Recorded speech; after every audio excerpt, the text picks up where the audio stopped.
Hello. आप सभी का स्वागत है हमारे इस प्लेटफॉर्म पे फिर से। आज से हम लोग स्टार्ट करेंगे क्लास 10th का मैथमेटिक्स। बहुत दिनों से सोच रहे थे कि क्लास 10th का मैथमेटिक्स जितना जल्दी हो सके स्टार्ट किया जाए। तो फाइनली आज हम लोग का जो है शुभ दिन बना है, जहाँ से आज से हम लोग क्लास 10th का मैथमेटिक्स स्टार्ट करने वाले हैं, जिसमें पहला चैप्टर का आज शुरुआत करेंगे। रियल नंबर्स यानी कि वास्तविक संख्याएं। ठीक है। लेक्चर बाइलिंगुअल होंगे, यानी कि हिंदी मीडियम और इंग्लिश मीडियम दोनों स्टूडेंट्स के लिए है।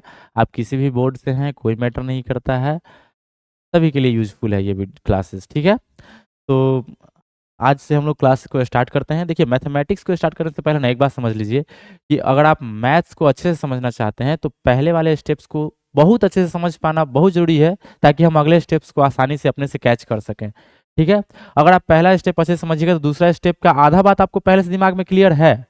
दूसरा स्टेप्स पहले स्टेप्स के ही आधार पर रखा जाता है, इसलिए पहले स्टेप बाय स्टेप समझिए। मैथ्स का एक रूल है कि एक भी क्लास मिस नहीं कीजिए, रेगुलर देखिए वीडियोस को। ठीक है, ध्यान से बिना स्किप किए अच्छे से समझिएगा तो हर एक मैथ्स आपको समझ में आना शुरू हो जाएगा। धीरे धीरे देखेंगे कि आपके मैथमेटिक्स स्किल जो है चेंज होना शुरू हो गया है। ठीक है, चलिए स्टार्ट करते हैं।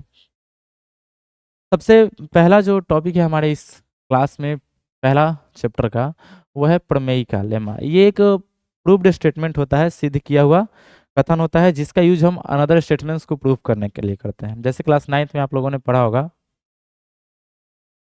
कि जो इक्वल साइड्स होते हैं किसी ट्रायंगल के, किसी भी ट्रायंगल का जो इक्वल साइड्स हैं उसके सामने वाले दोनों एंगल आपस में इक्वल होते हैं। जैसे यहाँ पे हम अगर एक ट्रायंगल लेके देखें, देखिए ये एक ट्रायंगल है आपका।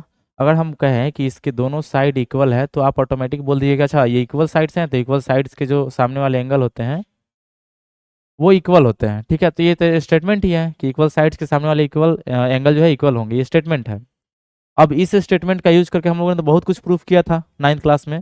वो ये है कि अगर यहाँ से हम एक परपेंडिकुलर लाइन गिराते हैं ना, तो वो इन दोनों को बराबर दो पार्ट में डिवाइड करता है। इस बात को प्रूफ करने के लिए इसका यूज हुआ था। जो पहले जो हमें स्टेटमेंट बताएं उस स्टेटमेंट का यूज हुआ था दूसरे स्टेटमेंट को प्रूफ करने में। तो जो हमारा पहला स्टेटमेंट है जिसका यूज कोई अन्य स्टेटमेंट को प्रूफ करने में किया जा रहा है, मतलब एक ऐसा कथन सिद्ध किया हुआ है, एक ऐसा कथन जिसका यूज हम दूसरे कथन को सिद्ध करने के लिए करते हैं, तो उस तरह के कथन को हम लोग बोलते हैं प्रमेयिका। ठीक है, लेमा। समझ में आ रहा है? प्रमेयिका समझ में आया सभी को? कोई बड़ा चीज नहीं है, बस ये समझ लीजिएगा। आराम से आगे चलते हैं। और इसी से मतलब यूक्लिड ने भी एक स्टेटमेंट दिया। यूक्लिड का कहना था कि यदि आपके पास दो नंबर्स हैं, यदि आपके पास दो नंबर है तो इस दुनिया में दो और नंबर एग्जिस्ट करता है। नंबर नहीं, बेसिकली पूर्णांक। ये जितना भी रूल बताया गया था ना, ये पूर्णांक के लिए है, यानी कि इंटीजर के लिए है। If you have two integers then there is the existence of two अन्य इंटीजर्स, अन्य मतलब अदर अदर इंटीजर्स। वो ये है कि यदि मेरे पास दो इंटीजर है ए और बी, तो हमारे पास दो और नंबर यानी कि दो और इंटीजर होंगे क्यू और आर, और वो भी इस प्रकार होंगे कि A equal B Q plus R होगा। ठीक है। अब इस बात को समझने में थोड़ा सा कठिनाई हो रही होगी, लेकिन हम नंबर लेके समझेंगे तो समझेंगे। देखिए, ए इक्वल हम मान लेते हैं 15 और बी इक्वल मान लेते हैं 4। ठीक है, ए और बी दो नंबर्स हैं, मेरे पास 4 एंड 15 दो इंटीजर है। तो मेरे पास यदि दो इंटीजर है 4 एंड 15, तो यूक्लिड विभाजन प्रमेय का यानी यूक्लिड डिवीजन लेमा का कहना यह था कि जब आप ए को बी से भाग लगाइएगा तो आपको कोसेंट मिलेगा ना, कोसेंट यानी भागफल मिलेगा ना, और कुछ ना कुछ शेषफल भी मिल जाएगा। ठीक, तो शेषफल और भागफल दो और पूर्णांक मिला कि नहीं मिला? तो वही उनका कहना था कि यदि मेरे पास दो नंबर है तो उसमें से एक को दूसरे से भाग लगाएंगे तो दो और नंबर यानी कि दो और इंटीजर हमें मिल जाएगा। ठीक है, और वो जब इंटीजर मिलेगा तो वो इस फॉर्मेट में होगा, यानी कि A equal B Q plus R के फॉर्मेट में होगा। मतलब देखिए यहाँ पे यदि हम 15 को डिवाइड करते हैं 4 से तो कितने बार में? 3 बार में 12 आता है, ये बच गया 3 रिमाइंडर। तो यहाँ पे मेरा ए क्या था? 15, बी कितना था? 4, कोशेंट कितना बचा? 3, और रिमाइंडर कितना बचा? 3। ठीक है, तो क्या वो इस फॉर्मेट में है? इस चीज को भी चेक कर लिया जाए यहाँ पे। तो ए कितना है? 15 है, तो A equal B Q plus R, इसको वेरीफाई कर रहा है कि नहीं ये देख लेते हैं। A equal B Q plus R, A का वैल्यू कितना है? 15, बी का वैल्यू 4, आई इंटू क्यू 3 और प्लस आर। अरे बचपन में पढ़े हैं हम लोग ये सब चीज। तो dividend equal divisor into quotient plus remainder होता है ना, भाज्य बराबर भाजक गुने भागफल प्लस शेषफल, पढ़े हुए हैं हम लोग पहले से। तो ये जो 15 हो गया वो हो गया कितना? 12 प्लस आर कितना है? 3। 15 बराबर 12 3 15 दोनों तरफ बराबर आ गया ना, तो ये वेरीफाई हो रहा है। देखिए ए का जो बी क्यू प्लस आर किए, यानी 4 3 12 3 15 ए के बराबर आ गया, तो ये वेरीफाई हो रहा है। यही है हमारा यूक्लिड डिवीजन लेमा कि यदि मेरे पास दो इंटीजर्स हैं तो वहां पे दो और इंटीजर होगा, और वो इस प्रकार होगा कि A equal B Q plus R के फॉर्म में होगा। ठीक है, यहाँ पे ये चीज देख लीजिएगा, for any two given positive integers, positive integer के लिए है, ध्यान दीजिएगा ये सब चीज। ये सारे जो नियम अभी बता रहे हैं इस चैप्टर में, बेसिकली सारे को जो जो भी नियम है वो सब पॉजिटिव इंटीजर के लिए है। A and B there exist unique whole numbers, unique whole number होगा Q and R, such that A equal B Q plus R. Hindi में वही बात ध्यान दीजिएगा, किसी भी दो धनात्मक पूर्णांक ए और बी के लिए ऐसे अद्वितीय पूर्णांक होंगे, सभी के लिए अलग अलग होगा, सेम सेम में नहीं मैच करेगा, होंगे क्यू और आर मौजूद होते हैं, जो जहाँ की A equal B Q plus R. और देखिए यहाँ पे जब हम 4 से डिवाइड कर रहे हैं ना इसको, तो रिमाइंडर 0 बच सकता है, 1 बच सकता है, 2 बच सकता है, 3 बच सकता है, रिमाइंडर कभी 4 नहीं बचेगा। मतलब जिस चीज से हम डिवाइड कर रहे हैं उतना ही रिमाइंडर बच जाए तो हम एक बार और नहीं लगा देंगे उसको भाग, और फिर से कट जाएगा। जैसे हम 4 से हम डिवाइड कर रहे हैं, यहाँ पे 4 ही बच जाए, क्यों बचाएंगे हम इसको, फिर एक बार लगा के काट देंगे। ठीक, समझ रहे हैं बात मेरा कहने का मतलब कि यदि हम जिस नंबर से डिवाइड कर रहे हैं ना उससे कम शेषफल हो सकता है, शेषफल यानी रिमाइंडर का वैल्यू उससे कम हो सकता है, उससे ज्यादा नहीं हो सकता है, ना ही उसके बराबर हो सकता है। कम होगा, बराबर भी नहीं होगा, कम हो सकता है, हमेशा कम हो सकता है, बराबर नहीं होगा और ना ही उससे ज्यादा होगा। तो यहाँ पे जो ये शेषफल है रिमाइंडर आर, आर का वैल्यू 0 भी हो सकता है कि नहीं हो सकता है, या 0 से बड़ा हो सकता है।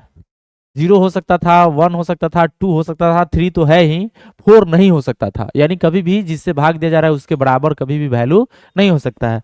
तो आर का वैल्यू या तो 0 से बड़ा होगा या उसके बराबर, लेकिन बी से हमेशा क्या हो जाएगा, छोटा। समझ में आ रहा है, बी का वैल्यू, बी से हमेशा आर का वैल्यू क्या होगा, छोटा होगा। वही बात यहाँ पे लिखा हुआ है, देखिए यहाँ पे जहाँ जो है आर का वैल्यू 0 से बड़ा या उसके बराबर हो सकता है, लेकिन बी से हमेशा क्या होगा, छोटा होगा। क्लियर, चलिए आगे चलते हैं, यहाँ पे एक एग्जांपल से समझते हैं। अच्छा हाँ, एक चीज यहाँ पे ध्यान दीजिएगा, यहाँ पे जो भी बातें लिखी हुई थी वो वही थी कि A equal B Q plus R में ए जो है वो डिविडेंड है।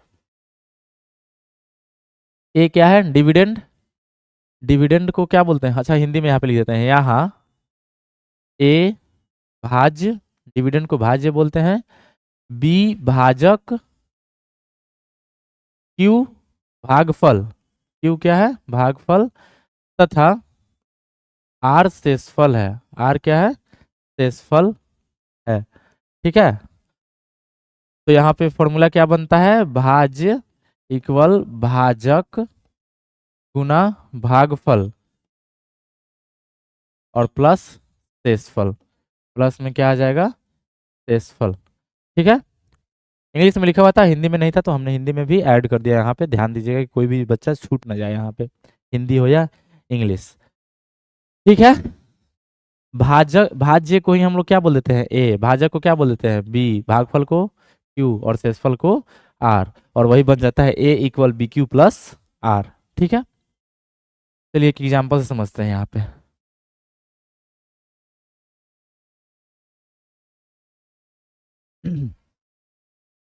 एग्जाम्पल क्या है, सपोज वी डिवाइड 117 बाई 14, यदि हम 117 को 14 से डिवाइड करते हैं, ऐसा सपोज किया गया है, तो जो कोसेंट बच रहा है भागफल वो 8 है और रिमाइंडर शेषफल कितना है, 5 है। मान लीजिए कि 117 को 114 से विभाजित करते हैं तो भागफल हमारा 8 बचता है और शेषफल कितना प्राप्त होता है, 5। तो यहाँ पे हमें लगाना है, देखना है, वेरीफाई करना है कि क्या यूक्लिड डिवीजन लेमा यानी यूक्लिड विभाजन प्रमेय का यहाँ पे लागू हो रहा है कि नहीं हो रहा है। तो चलिए सॉल्यूशन करते हैं। ए का वैल्यू दिया हुआ है, क्या दिया हुआ है, बी का वैल्यू दिया हुआ है 14, क्यू का वैल्यू दिया हुआ है 8, एंड बोलिए या तथा बोलिए, एंड हिंदी में तथा, आर का वैल्यू कितना दिया हुआ है, 5। जो इंग्लिश मीडियम वाले स्टूडेंट हो केवल इंग्लिश लिखेंगे, और जो हिंदी मीडियम के स्टूडेंट हैं वो केवल हिंदी लिखेंगे। ठीक है, वैसे मैथ्स में चलता है हिंदी इंग्लिश मिला के, लेकिन थोड़ा सा ऑड लगेगा कहीं ना कहीं, इसलिए हम दोनों लिख दे रहे हैं, यहाँ पे ध्यान दीजिएगा। प्रूफ क्या करना है, वेरीफाई करना है कि ए बराबर बी क्यू प्लस आर। देखते हैं वैल्यू रख के, अगर दोनों तरफ बराबर आ गया तो सही है। ए का वैल्यू 117, बी का वैल्यू 14 गुने 8 प्लस आर का वैल्यू कितना है 5 117 और 14 8 जा 112 मल्टीप्लाई करेंगे तो और प्लस 5 117 इक्वल 117 दोनों तरफ बराबर आ गया, ठीक ना। तो ये क्या हो गया, वेरीफाइड हो गया यानी सत्यापित हुआ। ठीक, ये सत्यापित हो गया, यूक्लिड विभाजन प्रमेय का यहाँ पे सही है क्योंकि दोनों पॉजिटिव इंटीजर था, होना ही था। ठीक है, तो चलिए ये था एक समझने के लिए, वेरीफाई करने के लिए। अब एक क्वेश्चन है हमारे पास। क्वेश्चन क्या है कि नंबर व्हेन डिवाइडेड बाय 73, एक नंबर है जो डिवाइड करते हैं कितना से, 23 से, गिव्स 34 एज कोसेंट। 34 हमें क्या मिलता है, कोसेंट यानी भागफल, और 23 एज रिमाइंडर, हमें रिमाइंडर मिलता है 23। ठीक है, तो चलिए स्टार्ट करते हैं हम इसको बनाना। सॉल्यूशन दिया हुआ क्या है, ए का वैल्यू कितना दिया हुआ है नहीं पता है, तो वही तो नहीं पता है ना, जो नंबर है वो हमें पता नहीं है, तो मान लेते हैं लेट द नंबर बी ए। वो नंबर क्या है, ए है। माना कि वह संख्या ए है, वह संख्या क्या है, ए है। तो हमें ए निकालना है, जो संख्या ए है वही हमें क्या करना है, निकालना है। बी का वैल्यू दिया हुआ है, कितना से डिवाइड किया जा रहा है, 73 से। ठीक है, तो रिमाइंडर सॉरी क्वोशेंट जो बच आया है क्यू, वो क्वोशेंट कितना आया है 34 एज क्वोशेंट, तो ये हो गया हमारा 34 एंड 23 एज रिमाइंडर, यानी कि शेषफल बच रहा है आपका 23। ठीक, हमें निकालना है क्या, ए का वैल्यू, तो by Euclid division lemma, Hindi में क्या बोलेंगे, यूक्लिड विभाजन प्रमेयिका, यूक्लिड विभाजन प्रमेयिका से, यूक्लिड विभाजन प्रमेयिका से, क्या है यूक्लिड विभाजन प्रमेयिका, A equal B Q plus R. A का जो वैल्यू है वो होगा बी क्यू प्लस आर के बराबर। बी का वैल्यू कितना है, बी है 73 और क्यू है 34 एंड आर है आपका 23। तो ए इक्वल 23 और 34 का मल्टीप्लाई कीजिए, 12 का 2, 9 28 37 और 1 38, 8 3 21 और 3 24। फिर से मिला लीजिएगा, अगर एक बार कहीं मल्टीप्लाई में गड़बड़ हो भी सकता है। 2482 और प्लस 23, ए का वैल्यू कितना हो जाएगा, 5052 2505, ये हमारा आ गया answer. Hence the number is 2505, अतः वह संख्या क्या है 2505। समझ में आया सभी को, ये क्वेश्चन यूक्लिड विभाजन प्रमेयिका से हम लोगों ने हल किया, क्या सभी को समझ में आया या कोई डाउट है, कोई डाउट नहीं है। चलिए आगे चलते हैं नेक्स्ट। अब एल्गोरिथम को समझते हैं। एल्गोरिथम में क्या होता है ना, ये स्टेप्स होते हैं बहुत सारे इसमें।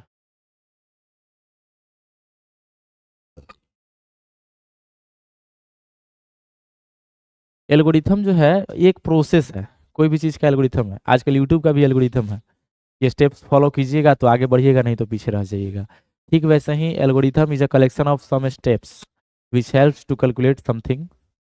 ये जो है ना वेल डिफाइंड स्टेप्स का एक सीरीज होता है। क्या होता है, एक सीरीज होता है वेल डिफाइंड स्टेप्स का, जो हमें क्या करता है, एक मेथड देता है सॉल्व करने का, सर्टेन टाइप्स ऑफ प्रॉब्लम्स को, सॉल्व करने का हमें एक मेथड प्रोवाइड कराता है ये। ठीक है, यह एक चरणबद्ध प्रक्रिया है जिसका उपयोग गणनाओं या फिर अन्य गणितीय समस्याओं को हल करने के लिए किया जाता है। ठीक है, जैसे कुछ भी निकालना हो, भागा करना है, हम लोग नॉर्मली डिवीजन जो करते हैं भाग लगाते हैं, बचपन में सीखे थे हम लोग, तो वो भी बहुत सारे स्टेप्स फॉलो करना पड़ता है, तो वो सब स्टेप्स मिला के क्या बन जाएगा, एक एल्गोरिथम बन जाएगा।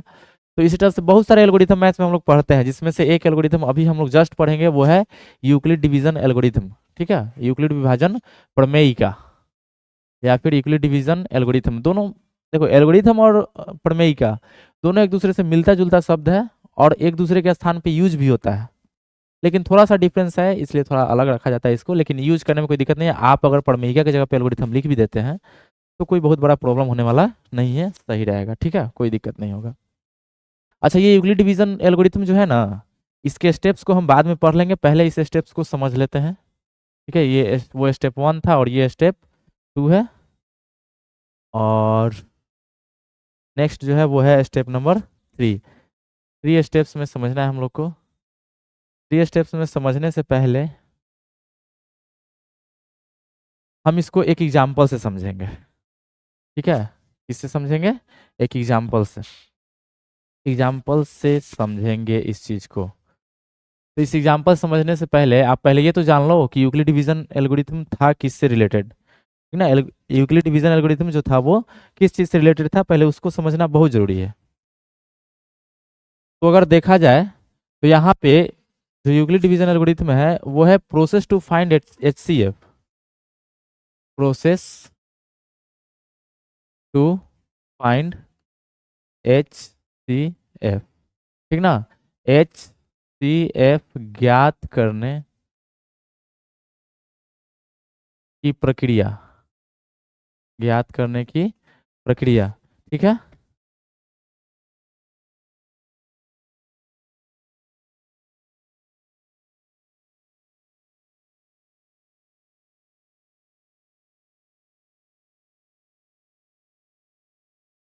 HCF ज्ञात करने की प्रक्रिया है ये, और जो स्टेप्स है उन सबको हम एक ही बार में समझ लेते हैं। यहाँ लिखा हुआ जो है अपना नोट्स में लिख लीजिएगा, हमें जो है यहाँ से समझना है। देखिए, जैसे बोला जा रहा है कि यूक्लिड डिवीजन एल्गोरिथम का यूज करके हमें क्या निकालना है, HCF ऑफ 272 एंड 132, सॉरी 1032।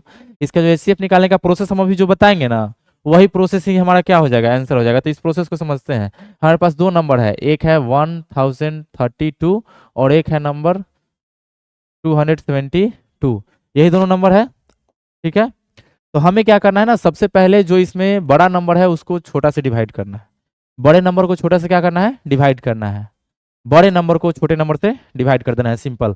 तो हम डिवाइड कर देंगे, 3 बार में लगाएंगे इसमें, 3 2 जा 6, 7 3 जा 21 का 1 2 कैरी हो जाएगा, 3 2 जा 6 और 2 8, यहाँ से घटाएंगे 6 बचेगा 1 और ये 2।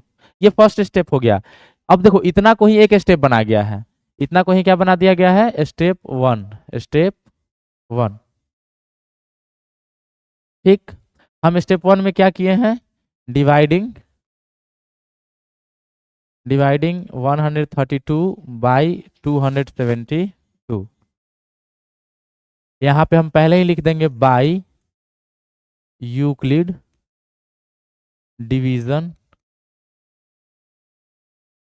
Algorithm, sorry Euclid division lemma या एल्गोरिथम, अच्छा दोनों की जगह पे कोई भी चलता है, कोई दिक्कत नहीं। यूक्लिड डिवीजन लेमा,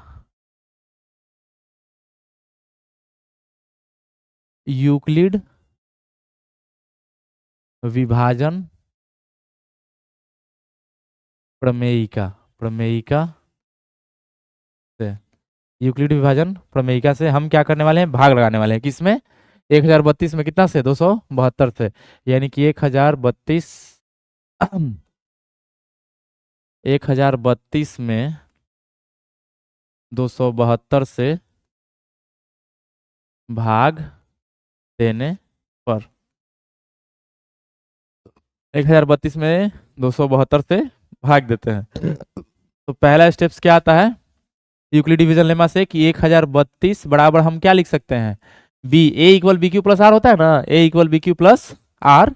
तो ए हमारा क्या है, 1032 बराबर बी, बी कितना है 272, आई इंटू क्यू कितना है 3, प्लस आर हो गया आपका 216, ठीक है। ये हो गया A equal B Q plus R, clear है। लेकिन यहां पे ध्यान दीजिए, क्या आर 0 है, नहीं, आर 0 के बराबर नहीं है। आर का जो वैल्यू आया रिमाइंडर वो आया 216, 0 के बराबर नहीं है, सॉरी, नॉट इक्वल टू 0। अब देखिए, मेन जो बात है वो समझिए। यूक्लिड का कहना था कि सबसे पहले ना आपको जो 2 नंबर दिए हुए हैं HCF निकालने के लिए, उसमें से बड़े नंबर्स को छोटे नंबर से डिवाइड कीजिए। तो बड़े नंबर को हम छोटे नंबर से डिवाइड कर दिए, ठीक है। अब डिवाइड करने के बाद यदि आपका ये रिमाइंडर 0 आ गया ना, r बराबर 0, जिस स्टेप में r बराबर 0 आएगा उस स्टेप में आप जिससे भाग लगाए होंगे वही HCF होगा। यही है यूक्लिड डिवीजन लेमा का कहना। यूक्लिड विभाजन प्रमेय का ये कहना है कि आप भाग लगाते जाइए, जिस स्टेप में भाग लगाते दौरान अगर शेषफल 0 आ गया तो लास्ट टाइम जिससे भाग लगाए होंगे, जिस स्टेप में शेषफल 0 आया उस स्टेप में जिससे भाग लगाए होंगे वही आपका हो जाएगा HCF। ठीक है, तो हम यहाँ पे स्टेप्स अभी फॉलो करेंगे आगे। यहाँ 0 नहीं आया तो आगे क्या बोले हैं कि अगर 0 नहीं आया ना तो चिंता मत कीजिए और आगे बढ़ जाइए। जब 0 नहीं आए तो कहे थे ना कि 0 नहीं आएगा ना तो r को अब डिवाइजर बना दीजिए। ठीक है ना, डिवाइजर बना दीजिए r को, जो शेषफल बचा है ना वो डिवाइजर हो गया, और जो पहले से डिवाइजर था वो डिविडेंड बन जाएगा, उसको भाग लगाइए। ठीक, अब शेषफल को भाग लगाइए भाजक में, शेषफल से भाजक में भाग लगाइए। तो कितने बार में लगाएंगे हम, इसको थोड़ा सा इधर साइड में खिसकाते हैं, कितना से लगाएंगे इसमें, एक बार में 216। और देखिए ये पहला स्टेप था, अब ये दूसरा स्टेप में आ गया, तो बोले हैं ना कि स्टेप भी डिफाइन करते जाना है। तो ये हमारा हो गया स्टेप 2। स्टेप 2 में हम क्या कर रहे हैं, डिवाइड कर रहे हैं। ठीक ना, यहां से हम इसको कॉपी कर लेते हैं क्योंकि एक ही चीज बार बार लिखना है, टाइम लग जाएगा। यहां से ये हम डिवाइड करेंगे, किसको डिवाइड करेंगे, इस बार डिवाइड करेंगे 1072 को, सॉरी 272 को। इस बार डिवाइड करेंगे 272 को, कितना से डिवाइड करेंगे, 216 से। 272 में 216 से भाग देने पर। ठीक, अब इसमें भाग देंगे तो क्या हमारा बचा, भाग देने से क्या मिला, 6, 12 में से 6 गया तो 6 बचा, यहाँ पे बच गया 6, 6 में से 1 गया तो 5, और ये तो खत्म ही हो गया। ठीक है, तो इस बार ये इस टाइप का बचपन में HCF बनाते थे ना, इस टाइप का कहीं ना कहीं जरूर सीखे होंगे, भाग विधि द्वारा HCF निकालना। ठीक ना, finding HCF by long division method, इस तरह से बनाते हैं हम लोग। तो यहाँ पे जो है भाग देने पर हमें क्या मिला, 272 बराबर 216 गुना 1 प्लस में 56। 56 शेषफल अभी बच रहा है रिमाइंडर के रूप में, 56 बच रहा है अभी। तो अभी जब 56 शेषफल बच रहा है तो यहाँ पे r is still not equal to 0, r अभी भी 0 नहीं है, और r अगर अभी भी 0 नहीं है तो अभी ये प्रोसेस और आगे चलेगा। यही यूक्लिड विभाजन प्रमेय का कहना है कि अगर यहाँ पे r 0 हो जाता ना तो ये HCF होता, यहाँ पे r 0 होता तो ये HCF होता। जिस स्टेप में r 0 हो जाए उस स्टेप में जिससे आप भाग लगाए हैं वही HCF होगा। तो अभी r 0 नहीं हुआ है तो r को 0 होने तक हम ये प्रक्रिया को जारी रखेंगे, ये प्रोसेस चलता रहेगा। और अब ये फिर से हो गया क्या, डिवाइजर, ये हो गया आपका डिविडेंड। भाग लगाते हैं, इससे कितना में लगेगा, 3 बार में लगेगा, 8, 16 में से 8 जाएगा तो बचेगा 8, 10 में से 6 जाएगा तो बचेगा 4, और ये खत्म हो जाएगा। ठीक है, 48 बचा। तो अगला स्टेप भी आ ही गया है, इसको थोड़ा सा छोटा करते हैं, उम्मीद करते हैं दिखाई दे रहा होगा।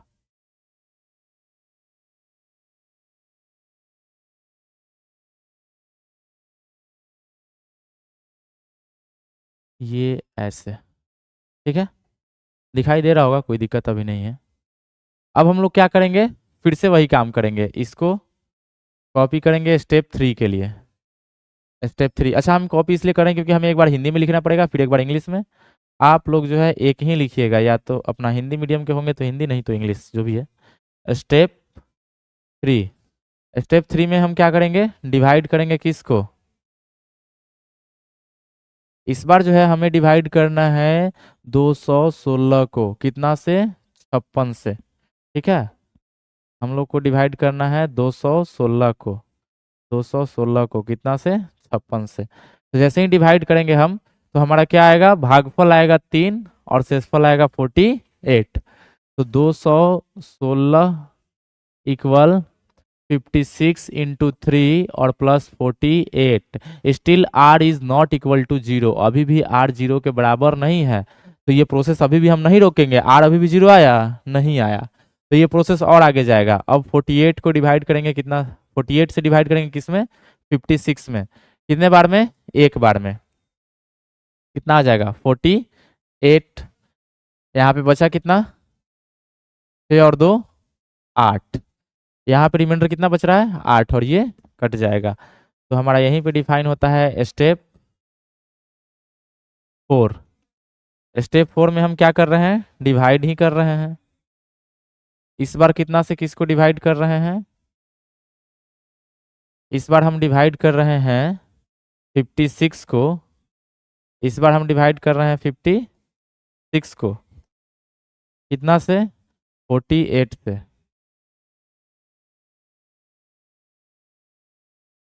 56/48, 56/48 डिवाइड करते हैं तो देखिए यहाँ पे क्या होता है, 56 इक्वल 48 इंटू 1 और plus 8, R is still not equal to 0। अभी भी आर 0 आया क्या, आर अभी भी 0 नहीं आया है। जब आर अभी भी 0 नहीं आया है यानी कि ये प्रोसेस अभी एक बार और कम से कम चलेगा। जब ये 0 आएगा तब ये वाला HCF होगा। यही यूक्लिड डिवीजन लेमा, आराम से समझिए, हम एग्जांपल भी समझा दें, इसी में कॉन्सेप्ट भी आ गया। ठीक है, हम एक एक लाइन पढ़ के बता देंगे। यहाँ पे समय दीजिए इस चीज को, तो समय दीजिएगा कोई भी चीज तो वो अच्छा बनेगा। ठीक है, धीमी आंच पे पकी हुई खाना स्वादिष्ट इसीलिए लगता है क्योंकि उस पर समय दिया गया है। आप ध्यान से समझिए, हड़बड़ाइए नहीं। चलिए, ये हो गया यहाँ पे। अब हम लोग अगला स्टेप में क्या करेंगे, 8 से डिवाइड करेंगे किसको, 48 को। अब तो ये 6 बार में 48 पूरा कट गया, रिमाइंडर क्या बच गया, 0। तो फाइनली हमारा जो ये स्टेप्स वाला झंझट था वो खत्म हुआ। स्टेप 5 तक हम लोग पहुंच गए और स्टेप 5 में क्या किए हैं, डिवाइड ही किए हैं।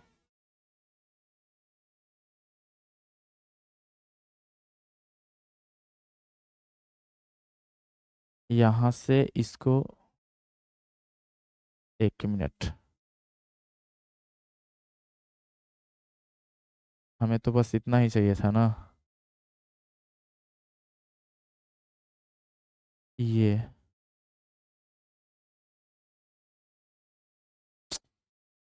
अरे यार, ये वाला,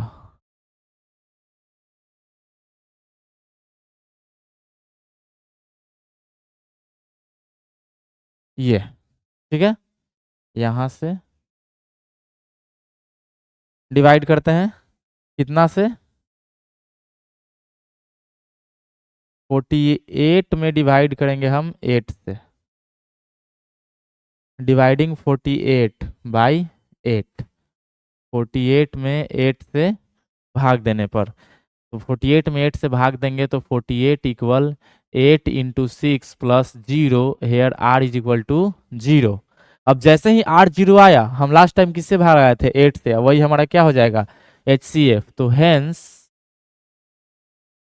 HCF किसका किसका, 1032 एंड 272 का कितना आ गया, 8। ठीक ना, हेंस हिंदी में खाली बस यहाँ पे अतः जोड़ देना है। अतः HCF किसका, 1032 और 272 का कितना आ गया, 8 आ गया। ये है आंसर। अब देखिए प्रोसेस को पूरा समझ लीजिए। यूक्लिड डिवीजन लेमा क्या है, एक प्रोसेस है। यूक्लिड डिवीजन एल्गोरिथम क्या है, एक प्रोसेस है। यूक्लिड डिवीजन एल्गोरिथम एक प्रोसेस है टू फाइंड HCF निकालने का। उसमें बहुत सारे स्टेप्स आते हैं और वो स्टेप तब तक खत्म नहीं होता है जब तक कि आर क्या है, 0 ना हो जाए। जब तक आर 0 नहीं होता है तब तक वो स्टेप बढ़ते चला जाएगा। अगर पहले 2 स्टेप में 0 आ जाता था, हमारा उतने स्टेप में HCF निकल जाता, हमें आगे जाने की कोई जरूरत नहीं थी। तो इसमें कितना स्टेप्स होगा इसकी कोई गारंटी नहीं है, वो it depends on the number given, जो नंबर दिया हुआ है उस पर निर्भर करता है। और यही है हमारा स्टेटमेंट। स्टेटमेंट को पहले समझते हैं। देखिए क्या करना है, 2 नंबर आपको दिया रहेगा A और B। ठीक है, A को B से डिवाइड कीजिएगा तो आपको कोसेंट और रिमाइंडर मिलेगा ही। उस कोसेंट और रिमाइंडर को लिख देना है A equal BQ plus R के रूप में। A equal BQ plus R के रूप में लिख दीजिए। और वहीं पे यदि R बराबर 0 आ जाए, R वहीं पे 0 आ जाए तो जो आप भाग लगाए थे ना B से उस समय, तो B ही हमारा क्या हो जाएगा, HCF। A और B का HCF क्या हो जाएगा, B, क्योंकि B से भाग लगाने पर शेषफल क्या आ गया, 0। लेकिन अगर 0 नहीं आए तो ये प्रोसेस और आगे बढ़ेगा। ठीक है, if R not equal to 0 then apply the division lemma to B and R still, जब तक कि आर 0 ना हो जाए। इसके बाद बी और आर पर विभाजन लेमा का प्रयोग करते ही रहना है आगे। कब तक, continue the process till the remainder is 0। ये प्रोसेस को तब तक फॉलो करना है जब तक कि रिमाइंडर 0 ना आ जाए। और ये बात भी ध्यान रखना है कि लास्ट टाइम जिससे भाग लगाए होंगे ना, जब 0 आएगा तो लास्ट टाइम जिससे भाग लगाए होंगे वही हमारा HCF होगा। ठीक है, इस प्रक्रिया को तब तक जारी रखें जब तक सेल्सफल 0 ना हो जाए। अंतिम भाजक ही आवश्यक HCF के रूप में हमें मिलता है। ठीक है, तो यहाँ पे देखिए यही है हमारा, ये क्वेश्चन था और ये है इसका सॉल्यूशन। बहुत सारे स्टेप्स हम लोग गए।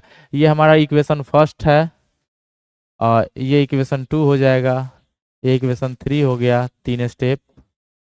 ये था चौथा स्टेप और ये पांचवा स्टेप में जो है खत्म हो गया, 0 आ गया। तो इस तरह से HCF आपको निकालना है। चलते हैं आगे।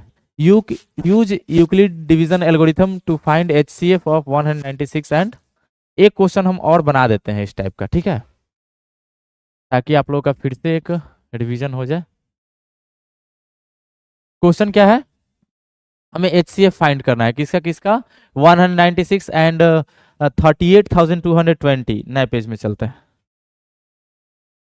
सॉल्यूशन 196 एंड 38,200 कितना था, 38,220, 38,220 इसका HCF निकालना है। तो सॉल्यूशन के दौरान हम सबसे पहले ही लिख देंगे कि by Euclid division, by Euclid division lemma Euclid विभाजन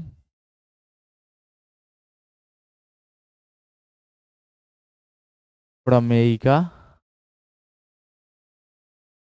से, यूक्लिड विभाजन प्रमेयिका से हम क्या करने वाले हैं, 38,220 को स्टेप 1, पहला स्टेप में हम क्या करेंगे, 38,220 को 196 से भाग देने पर, ठीक है, ऑन डिवाइडिंग 38,220 बाई 196 से इसको क्या करेंगे, डिवाइड करेंगे। ठीक है, तो यहाँ पे इधर डिवाइड भी करना जरूरी है। 38,220 we are going to divide by 196 दो बार में जैसे ही लगाएंगे ये लगभग 400 के आसपास हो जाएगा। दो बार में ये नहीं लगेगा, दो बार में अगर लगाते हैं तो 12, 18, 19, 9 नहीं हो पाएगा, एक ही बार में लगाना होगा। यहाँ पे जैसे डिवाइड करते हैं ना हम लोग, वैसे ही इसको डिवाइड करेंगे, एक ही बार में लगाएंगे 196। ठीक है,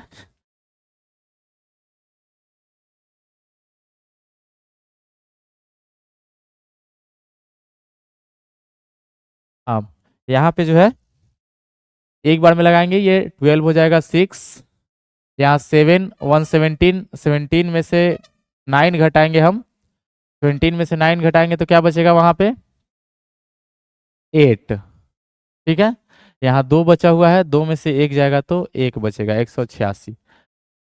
पहला स्टेप कंप्लीट होता है। पहला स्टेप में हम क्या किए हैं, 38,220 को भाग लगाए हैं, तो 38,220 यानी कि 38,220 इक्वल 196। ओ सॉरी, अभी ये स्टेप कंप्लीट नहीं हुआ है क्योंकि कंप्लीटली हम डिवाइड किए कहाँ है, अभी तो और भी डिजिट उतारने बाकी है। अभी तो ये 3 डिजिट में ही लगा है ना, आगे का डिजिट उतारिए 2। 196 से लगाएंगे, इसमें कितने बार में लगेगा, 8 बार में लगेगा क्या, 48, 4, 72 और 76, 6 बच जाएगा 7, 8, 7, 15, नहीं और ज़्यादा लगेगा, 9 बार में, 9 बार में लगाते हैं, 4 बचेगा 5, 81 और 5, 86, 6, 8 और 9, 8, 17, 9 बार में लगा देते हैं इसको। 9 बार में लगाएंगे 54 का 4 बच जाएगा 5, 81 और 5, 86 का 6 बचेगा 8, 9, 8, 17, 12 में से 4 जाएगा तो 8, यह है 5, 1, 15, 15 में से 6 गया तो 9, 7 में से ये 7 गया खत्म, ये खत्म 98। अब देखिए एक और बच गया 0, अब 0 उतारेंगे, 0 ही ना बचा हुआ है, 1, 2 उतार दिए, 1 0 उतार दिए। अब कितना बार में लगेगा ये, अगर हम इसको 5 बार में लगाते हैं तो 5 6 30, 0 3, 45 और 3 48 का 8 बच जाएगा 4, 5 और 4 9, 980, यानी कि 5 बार में ये पूरा कट जाएगा। ठीक, तो ये 5 बार में लगाएंगे हम, तो ये आ जाएगा आपका 980। पूरा का पूरा क्या हो गया, कट गया। यानी यहाँ पे आर क्या आ गया, 0। और एक ही स्टेप में ही तो खत्म हो गया। ये एक ही स्टेप है, हम पूरा का पूरा डिवाइड करने में ही इतना लंबा खींच दिए हैं। होता है ना डिवाइड में, जैसे बड़ा डिजिट मिल जाता है तो एक एक डिजिट उतार उतार के डिवाइड करते हैं। तो अब ये एक ही बार डिवाइड किए हैं। 38,220 को 196 से डिवाइड किया तो शेषफल बचबे नहीं किया। और कितना बार में कट गया, 195 बार में। ठीक है, तो जब हम इसको डिवाइड किए तो 38,220 बराबर हम लिख सकते हैं 196 इंटू 195 और प्लस 0। यहाँ आर इक्वल क्या हो गया, 0। यहाँ हेयर, इंग्लिश वाले हेयर लिख लीजिएगा, आर इक्वल 0। अब बोला गया था ना कि जहां 0 आ जाए वहीं एचसीएफ हमें मिल जाएगा। यहाँ आर 0 आ गया तो लास्ट टाइम किससे भाग लगाए हैं, 196 से, तो यही हमारा एचसीएफ हो गया। तो लिखेंगे हेंस, हिंदी मीडियम वाले लिख लेंगे अतः HCF of which number 38,220 and 196 is equal to 196। यही है आंसर। ठीक है, क्वेश्चन क्लियरली समझ में आया आप सभी को, क्लियर है। ये क्वेश्चन था, ये आपका सॉल्यूशन है। आगे चलते हैं। अब हम लोग कुछ अन्य यूज को समझते हैं इसका। यूक्लिड डिवीजन लेमा का another applications, some another applications of Euclid division lemma, जिसमें पहला एग्जांपल क्या है कि so that every positive even integer is of the form 2m and that every positive odd integer is of the form 2m plus 1. We have to prove that. So I hope you all know what is odd number and what is even number.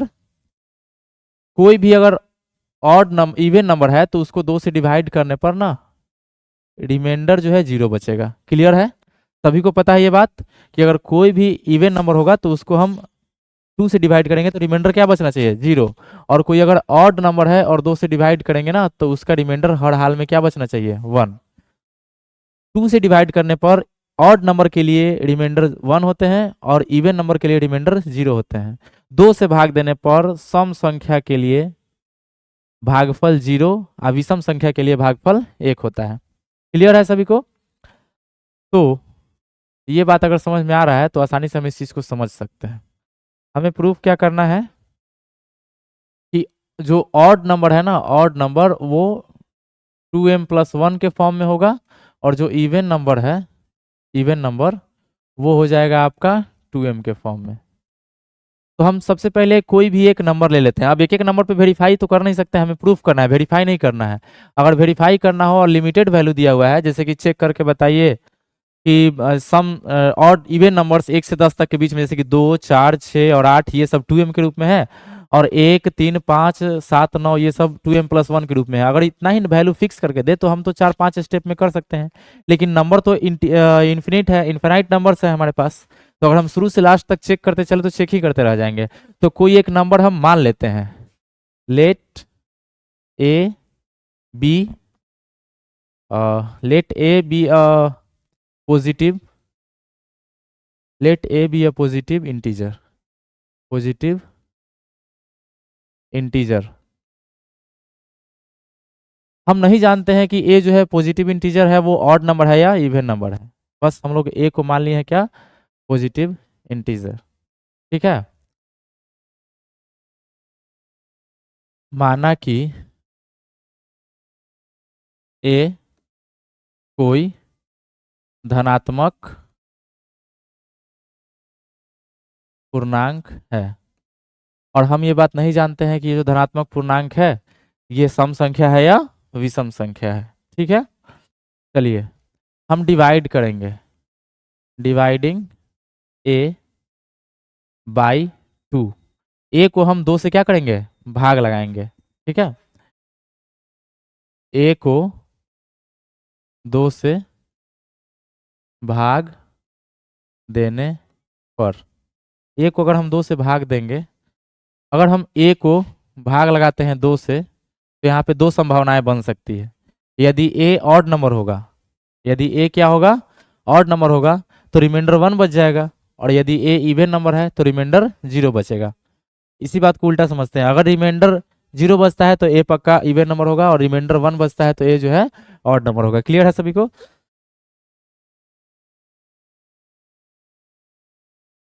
और एक चीज और, हम अगर ए को भाग लगाते हैं 2 से तो कुछ ना कुछ तो बचेगा ही यहाँ पे कोसेंट, और रिमाइंडर 0 या फिर 1 हो सकता है। तो जो कोसेंट क्या है I don't know, so we assume that Q is the remainder, sorry quotient here. यहाँ पे हम क्यू को कोसेंट मान लिए हैं, ठीक है। ए को हम 2 से डिवाइड कर रहे हैं, तो ए को 2 से जब हम डिवाइड करेंगे तो ए कैसे लिखा जाएगा, by Euclid, Euclid's division lemma, Euclid विभाजन प्रमेयिका से ए बराबर क्या हो जाएगा, ए बराबर बी क्यू प्लस आर होता है ना, तो ए इक्वल बी की जगह पे 2 है जिससे डिवाइड किया जा रहा है, 2 इंटू क्यू और plus R, Q plus R. तो आर क्या हो जाएगा यहाँ पे, possible value of R is 0 and 1। क्यों, क्योंकि जो आर का मान है वो 0 से बड़ा या बराबर, एक मिनट, जो आर का वैल्यू है वो 0 से बड़ा या बराबर हो सकता है लेकिन हमेशा बी से छोटा। तो बी यहाँ क्या है 2, तो 2 से हमेशा छोटा होगा, 2 से बड़ा नहीं हो सकता है। तो 0 हो सकता है, 1 हो सकता है, 2 तो हो ही नहीं सकता है क्योंकि 2 उसके बराबर हो जाएगा जो कि पॉसिबल नहीं है। तो यहाँ पे वैल्यू क्या है, 0 और 1, पॉसिबिलिटी है 0 और 1। आर के संभावित मान, हिंदी में लिखेंगे आर के संभावित मान, आर के संभावित मान क्या हो सकते हैं, 0 एंड और 0 और 1, इसके अलावा और कुछ तो होगा नहीं, 0 और 1 होगा। अब कंडीशन बनता है, यदि if A is, Hindi English अलग कर देते हैं, क्या मिलाएंगे गड़बड़ हो जाएगा, इफ ए इज इवन, यदि ए कम हो, ए क्या हो, कम हो, तो आर का जो वैल्यू है वो क्या हो जाएगा, 0। तो ए बराबर क्या हो जाएगा, 2 into Q plus 0, 2 into Q. तो क्यू एक पूर्णांक ही ना है, क्यू एक इंटीजर है, तो क्यू भी एक इंटीजर है। और यहाँ पे क्या बोला जा रहा है, so that every positive even integer is of the form 2m and odd positive integer 2m plus 1 where m is some integer, m क्या है, इंटीजर है। तो m इंटीजर है यहाँ पे, और वहां पे हम जो लाए हैं वो 2q के रूप में लाए हैं, और q भी क्या है, इंटीजर है, तो q can be replaced by m, ठीक ना। माना कि q जो है हमारा वो क्या है, m है, q ही m है क्योंकि दोनों इंटीजर है, और हमें पता ही नहीं है कि दोनों का वैल्यू क्या है, तो हम q की जगह पे m मान सकते हैं, ठीक है। तो जो हमारा ए आया वो किस रूप में आ गया, 2m के फॉर्म में, और 2m के फॉर्म में कब आया, जब ए क्या है, इवन नंबर है, जब ए इवन नंबर है तो वो 2m के फॉर्म में आ गया। अब देखो, यदि इफ ए इज ऑड, यदि ए ऑड है, ठीक ना, यदि ए विषम संख्या है, ए विषम पूर्णांक है, विषम पूर्णांक है, तो ए बराबर क्या हो जाएगा, 2, विषम पूर्णांक है तो आर का वैल्यू हम 0 नहीं ले सकते हैं, आर का वैल्यू यहाँ पे क्या लेना होगा, 1। तो ए बराबर क्या हो जाएगा, 2q प्लस 1।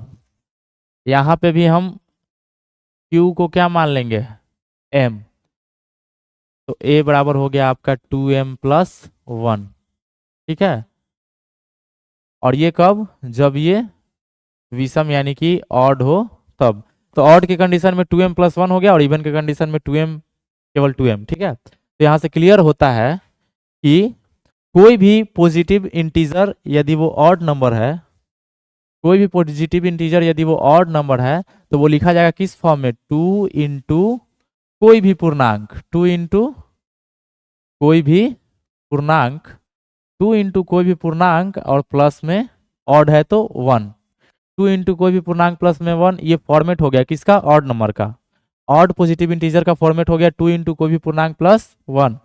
और इवन पॉजिटिव इंटीजर का फॉर्मेट क्या हो जाएगा, 2 इंटू कोई भी पूर्णांक, 2 इंटू कोई भी पूर्णांक। उम्मीद करते हैं समझ में आ रहा होगा सभी को। 2 इंटू कोई भी पूर्णांक, 2 इंटू कोई भी पूर्णांक प्लस 1 हो तो वो ऑड इंटीजर होगा, 2 इंटू कोई भी पूर्णांक हो तो वो क्या हो जाएगा, इवन इंटीजर। अब इस चीज का हेल्प लेके हम कोई अन्य कथनों को सिद्ध करने में यूज करेंगे, ठीक है। तो ये था हमारा क्वेश्चन प्रूफ करने के लिए, ये इसका सॉल्यूशन हो गया, उतार लीजिएगा अच्छे से और चलते हैं हम लोग आगे। So that any positive integer of the form 3m or 3m plus 1 or 3m plus 2 or for some integer m, दर्शाना है यहाँ कि कोई भी धनात्मक पूर्णांक जो है, कोई भी पॉजिटिव इंटीजर जो है वो या तो 3m के फॉर्म में होगा, या 3m प्लस 1 के फॉर्म में होगा, या फिर 3m प्लस 2 के फॉर्म में होगा। इसके अलावा कोई दूसरा फॉर्म इसके लिए नहीं होगा। चलिए बनाते हैं इसको भी।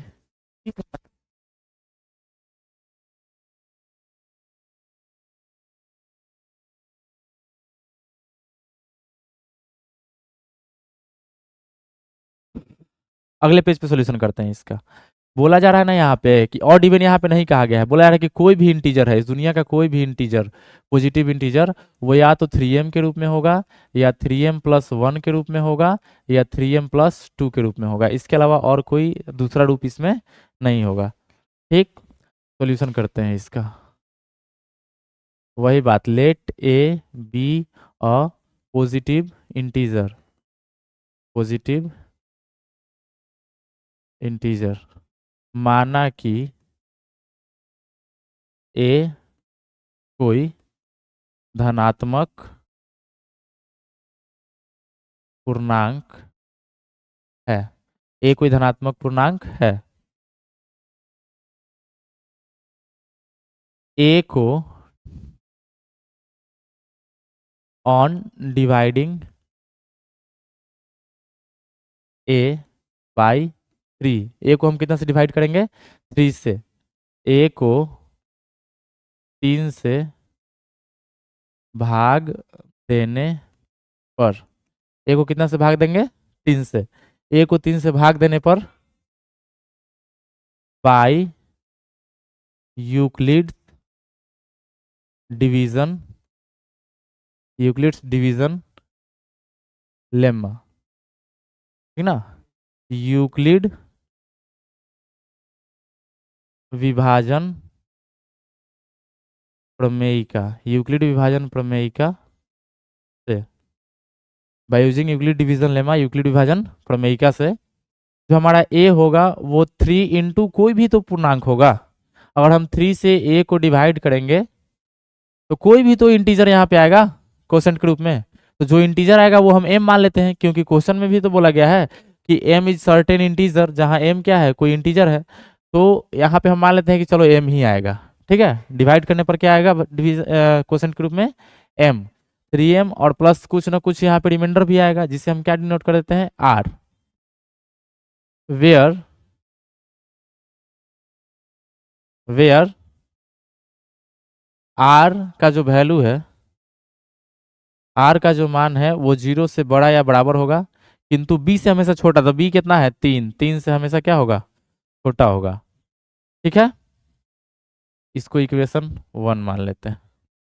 अब possible value of 3, sorry, possible value of R, possible value of R is, R का पॉसिबल वैल्यू क्या हो सकता है, या तो 0 के बराबर हो सकता है, या 0 से बड़ा क्या हो सकता है, 1 हो सकता है, या 1 के अलावा 2 हो सकता है। 3 तो हो नहीं सकता, क्योंकि 3 उसके बराबर हो जाएगा और बराबर होने का कोई इजाजत यहाँ पे नहीं है, ठीक है। 0 हो जाएगा, 1 हो जाएगा और 2 हो जाएगा, इससे ज्यादा कुछ भी नहीं हो सकता है। आर के संभावित मान, आर के संभावित मान क्या हो जाएगा, 0, 1 या 2, ठीक है। अब यही 3 को कंडीशनें हैं, इस दुनिया में कोई भी संख्या है उसको अगर हम 3 से भाग लगाएंगे तो रिमाइंडर पक्का क्या बचेगा, या तो 0 बचेगा, या 1 बचेगा, या फिर 2 बचेगा। इसके अलावा तो और कोई ऐसा संख्या नहीं है। अगर है तो आप खोज के लाइएगा जिसको 3 से भाग देने पर 0, 1 या 2 के अलावा कोई अन्य कोई अगर बच जाए शेषफल तो ठीक है। तो इसके अलावा कोई शेषफल नहीं बचेगा। तो यदि r बराबर 0 हो, यदि r बराबर क्या हो, 0 हो, तो इफ r इक्वल क्या, 0, डायरेक्ट लिख लीजिएगा। If r equal 0, then a equal क्या हो जाएगा, 3m। a बराबर क्या हो जाएगा, 3m। दूसरा कंडीशन, यदि if r equal 1, then a equal क्या हो जाएगा, 3m प्लस 1। एंड अगेन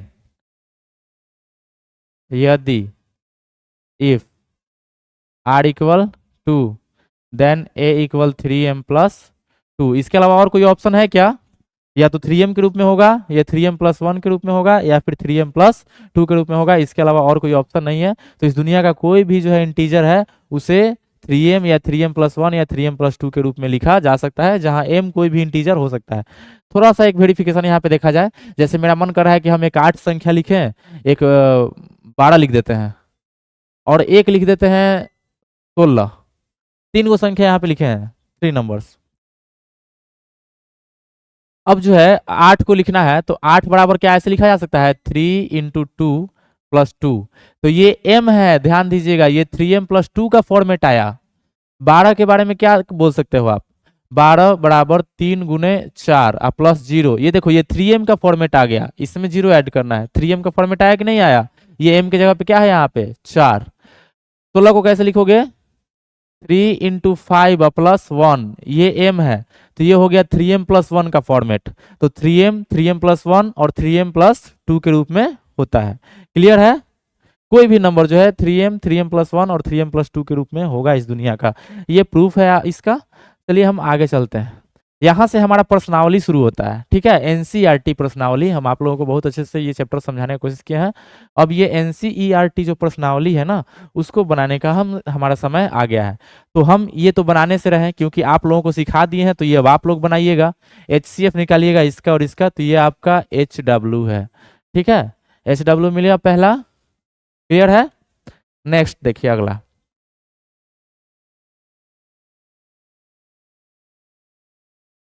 ये भी आपका जो है HW, ये भी बन जाएगा।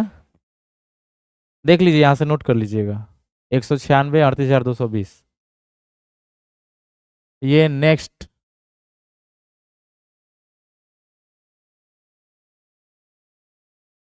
867 255, HW।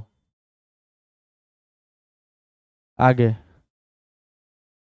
अब यहां से जो है हमारा थोड़ा सा क्वेश्चन शुरू होता है,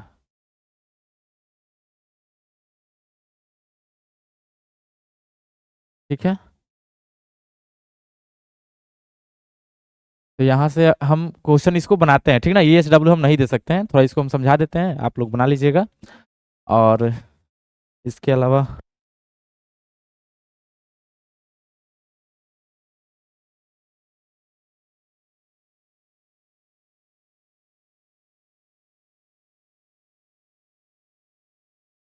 हाँ, तो चलिए इसको हम प्रूफ करते हैं यहाँ पे। प्रूफ करने के लिए इस नया पेज में हम स्टार्ट करते हैं। लेकिन देखिए क्वेश्चन को ध्यान से देख लीजिए, कहा जा रहा है कि दर्शाइए कोई भी विषम पूर्णांक, जो विषम पूर्णांक होगा ऑड नंबर, वो 6q + 1, 6q + 3 और 6q + 5 के रूप में होगा। और जो इवन होगा, इवन के बारे में बोला ही नहीं गया है, केवल क्या बोला गया है, ऑड। हमें ऑड के बारे में बात करना है, ठीक है। ऑड का प्रारूप क्या है, ये हमें दिखाना है। बहुत ही इजी तरीका है इसका सोल्यूशन, ठीक है।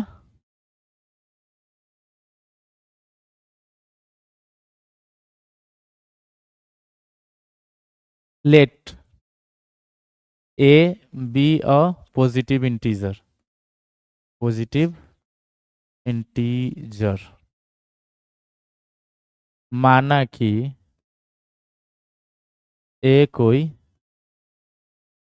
धनात्मक पूर्णांक है, ए कोई धनात्मक पूर्णांक है। ठीक है, अब ए कोई धनात्मक पूर्णांक है हम मान लिए। अब हमें क्या करना है, इसे डिवाइड करना है। ऑन डिवाइडिंग ए बाई 6, हम ए को कितना से डिवाइड करेंगे, 6 से। ए को 6 से भाग देने पर, ए को भाग देंगे तो यूक्लिड विभाजन प्रमेय का यहाँ पे लगेगा, यूक्लिड विभाजन प्रमेयिका, यूक्लिड विभाजन प्रमेयिका से, ठीक है, बाई यूक्लिड्स डिवीजन लेमा, हम क्या लिख सकते हैं, ए बराबर 6, अगर हम ए को भाग लगाते हैं कितना से, 6 से, तो क्या बचेगा, यहाँ पे कुछ ना कुछ बचेगा, बचेगा ना कोई नंबर, कोई ना कोई नंबर बचेगा यहाँ पे, और कुछ ना कुछ क्या बचेगा, रिमाइंडर भी बचेगा। तो 6 इंटू हम यहाँ पे मान लेते हैं, क्या क्या मान लिया जाए, यहाँ पे क्या बच रहा है, क्यू ही मान लेते हैं, क्यू और प्लस आर, ये इक्वेशन फर्स्ट है। वेयर, जहाँ 0 से बड़ा है या बराबर है आर, किंतु बी से यानी कि 6 से छोटा है, 6 से छोटा है, तो possible value of R is 0 1 2 3 4 5, 6 नहीं हो सकता है, 5 तक हो सकता है। ठीक है, 5 तक हो सकता है। आर के संभावित संभावित मान, आर के संभावित मान क्या हो जाएगा, 0 1 2 3 4 और 5, इससे ज़्यादा तो नहीं होगा, यही होगा। अब देखिए, यदि यदि आर बराबर 0 2 या 4 हो, यदि आर बराबर क्या हो, 0 2 या 4 हो, तो ए बराबर क्या हो जाएगा, 6Q, या ए बराबर 6Q होगा, या 6Q प्लस 2 होगा, या 6Q प्लस 4 होगा, यही होगा। तो यहाँ पे देख सकते हैं कि ये जो है 2 × m के फॉर्म में है, 2 × 3Q, 2 × 3Q, 2m के फॉर्म में आ गया। अरे 2 इंटू कोई भी पूर्णांक तो 2m के फॉर्म में आया, तो यानी कि ये सम संख्या है। ठीक है, या फिर और इंग्लिश वाले और लिखेंगे यहाँ पे हम क्या लिख सकते हैं, दोनों में से कॉमन ले सकते हैं, दोनों में से 2 कॉमन लेंगे तो ये क्या हो जाएगा, 3Q प्लस 1। ध्यान दीजिए कि ये 3Q plus 1 is a integer, ये एक इंटीजर है ना, और इस इंटीजर में हम 2 से मल्टीप्लाई करेंगे तो ये भी क्या हो जाएगा, इवन नंबर, सम संख्या हो जाएगा। या एक और बात, यहां से हम दोनों में से 2 कॉमन ले सकते हैं तो ये क्या बच जाएगा, 3Q प्लस 2, ये भी एक इंटीजर है, 2 से मल्टीप्लाई करेंगे तो ये भी सम संख्या होगा, ये भी एक पूर्णांक है, 2 से गुना करेंगे तो सम संख्या। तो यदि हम आर का वैल्यू 0 2 या 4 लेते हैं तो सब 2m के फॉर्म में आ गया, 2 × m के रूप में आ गया, तो ये सब के सब क्या हो गए, सम यानी कि इवन नंबर हो गया। अब वहीं अगर यदि इफ आर इक्वल 1 3 या 5 हो, 1 3 या 5 हो, देन ए इक्वल क्या हो जाएगा, 6Q प्लस 1, 6Q प्लस 1 या 6Q प्लस 3 या 6Q प्लस 5, यही फॉर्मेट है। अब इसको जो है किस रूप में लिखा जा सकता है, कैसे हमें पता चलेगा कि ये इवन नंबर ही है, ये भी तो प्रूफ करना है हमें। ये तो पता चल गया कि ये इवन है, क्यों, क्योंकि 2 × इंटीजर, 2 × इंटीजर, तो 2 × इंटीजर जो भी होता है वो क्या होता है, इवन नंबर। इसे हमें दिखाना है कि ये क्या हो जाना चाहिए, ऑड होना चाहिए, तो ऑड कैसे होगा, ये देखो, इसको हम 3 × 2Q लिख सकते हैं और प्लस में 1, तो देखो अब 3 × इंटीजर प्लस 1, 3 × इंटीजर प्लस 1, हम आप लोग को पहले ही बताए हैं, और बहुत पीछे चल गया,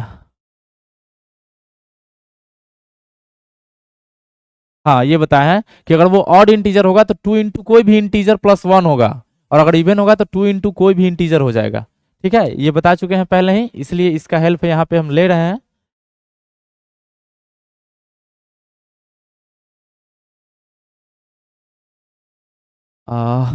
कहाँ पे थे हम लोग?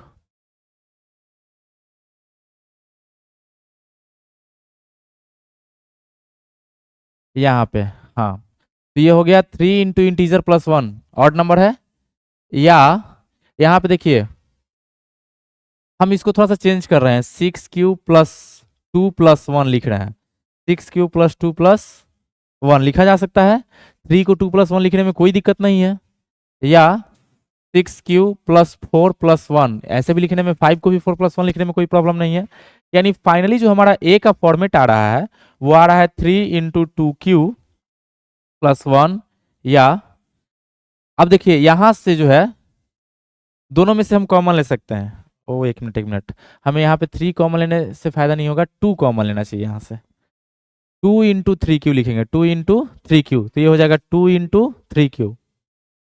तो ये हो गया हमारा 2 × 3 क्यू +1। या इन दोनों में से क्या कॉमन ले लेंगे, 2।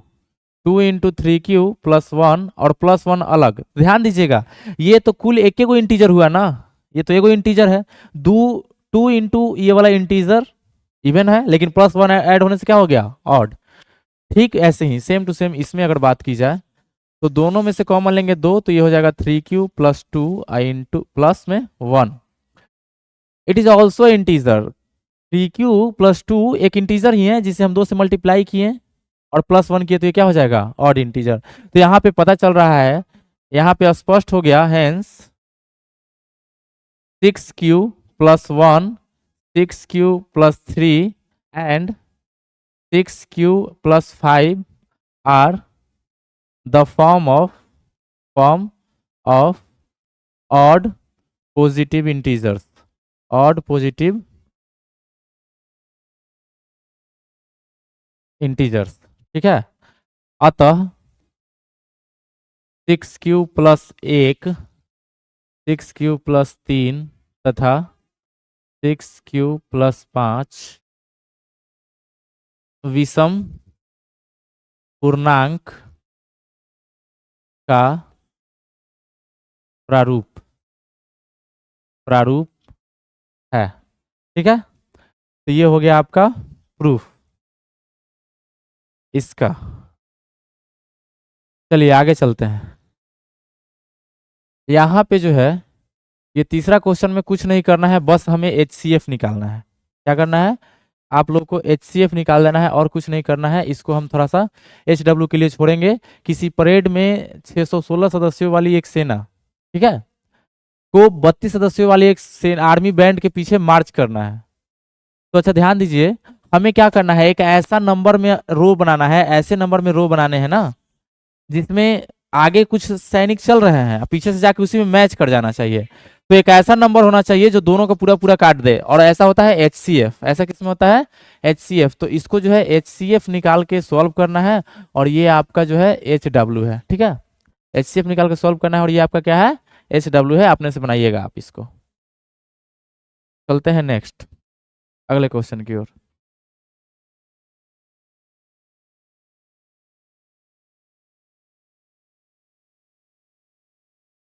यहाँ पे जो है 2 क्वेश्चन और है, उसके बाद हमारा जो है एक्सरसाइज 1.1 खत्म हो जाएगा। ठीक है, यूक्लिड विभाजन प्रमेय का प्रयोग करके दर्शाइए कि किसी धनात्मक पूर्णांक का वर्ग किसी पूर्णांक m के लिए 3m 3m+1 या फिर 3m या 3m+1 के रूप का होता है। ठीक है, इसी को दिखाना है। चलिए फटाफट इसको शुरू करते हैं नया पेज में। माना कि a कोई धनात्मक पूर्णांक है। लेट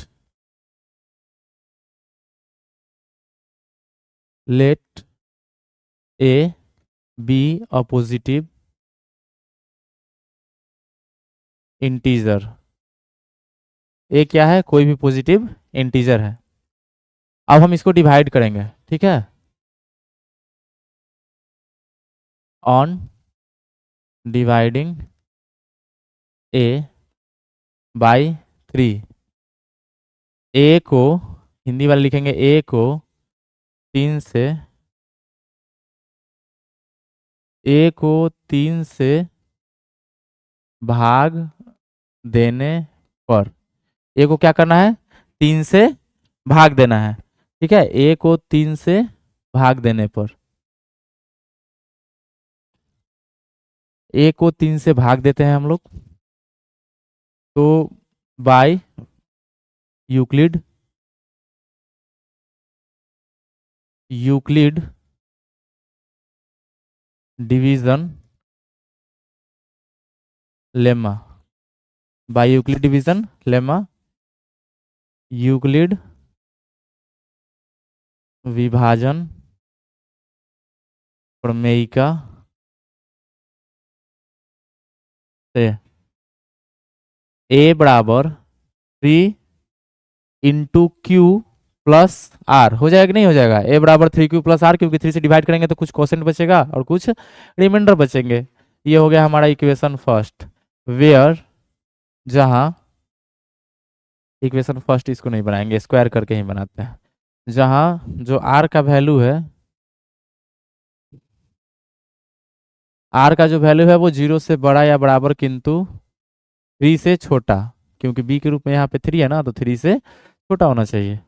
ठीक है, स्क्वायर बोथ साइड, स्क्वायर क्योंकि स्क्वायर ही ना निकालना है, स्क्वायर बोथ साइड, दोनों तरफ, दोनों तरफ वर्ग करने पर, दोनों तरफ वर्ग करने पर A square equal 3Q plus R का whole square, A plus B का होल स्क्वायर आता है सभी को, ए स्क्वायर इक्वल, ये ए हो गया और ये बी हो गया, ए प्लस बी का होल स्क्वायर, ए स्क्वायर प्लस 2ab, 2 इंटू ए इंटू बी और प्लस बी स्क्वायर यानी कि are square.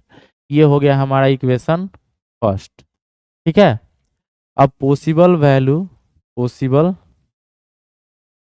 Value of R is 0, 1 and 2, इसके अलावा और कोई तो पॉसिबल वैल्यू है नहीं। आर के संभावित मान, आर के संभावित मान क्या हो जाएगा, 0, 1 और 2, 0, 1 और 2, इसके अलावा और कोई संभावित मान है नहीं है, आर के संभावित मान 0, 1 और 2 हो जाएगा। ठीक है, अब बारी बारी से हम सभी का मान रखेंगे उसमें। ठीक है, यदि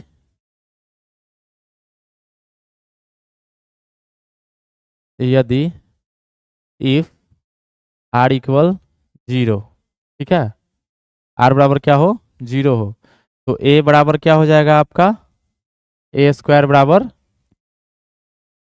3Q square plus 2 into 3Q into R के जगह पे क्या हो जाएगा, 0 प्लस 0 का स्क्वायर, मतलब जहां जहां इस इक्वेशन में आर है वहां वहां हम क्या लिख दिए, 0। ये बात कहाँ से लिखे हैं, ये बात लिखे हैं इक्वेशन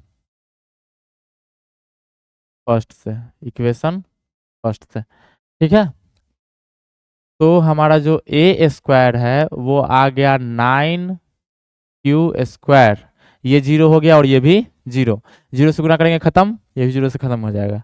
ठीक है, तो जो हमारा ए स्क्वायर हो गया वो हो गया 3 इंटू 3Q स्क्वायर, ये पूर्णांक है ना, ये तो इंटीजर है, तो माना कि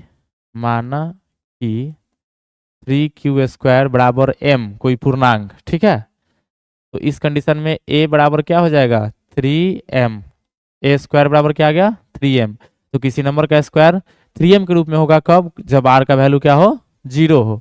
नेक्स्ट पॉसिबिलिटी क्या है, यदि r बराबर जो है 1 हो, r बराबर क्या हो, 1 हो, तो यदि r बराबर 1 हो तो ए स्क्वायर इक्वल 3Q का square plus 2 into 3Q I into R का वैल्यू क्या है 1, तो यहाँ पे लिख देते हैं 1 और प्लस 1 का स्क्वायर। ये भी फ्रॉम इक्वेशन फर्स्ट यानी समीकरण 1 से, from equation first. Proper calculate करने पर हम पाते हैं क्या कि ये हो जाएगा 9q² प्लस 3 2 6q और प्लस 1। ठीक है, ए स्क्वायर इक्वल, इन दोनों में से तो हम कॉमन ले सकते हैं 3, तो 3 कॉमन लेंगे तो ये हो जाएगा 3q² प्लस 2q। आइए प्लस 1 अलग है, यहाँ पे हम मान लेते हैं, माना कि 3q² और plus 2q equal m। 3q² plus 2q equal हम क्या मान लिए m। तो इस कंडीशन में हमारा जो a स्क्वायर है वो आ गया 3m प्लस 1। तो a किसी भी संख्या का पूर्णांक 3m प्लस 3m के रूप में भी हो सकता है और 3m प्लस 1 के रूप में भी हो सकता है। इसके अलावा एक और ऑप्शन है हमारे पास।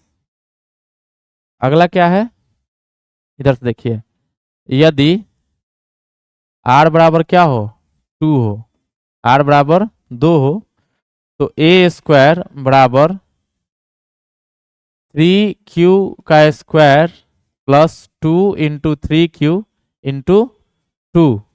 ठीक है, अब प्लस 2 का स्क्वायर। ए स्क्वायर इक्वल हो गया आपका 9q² अब प्लस ये कितना हो जाएगा 2 2 4 4 3 12q प्लस ये कितना हो जाएगा 2 2 4। ठीक है, ए स्क्वायर इक्वल 9q² प्लस,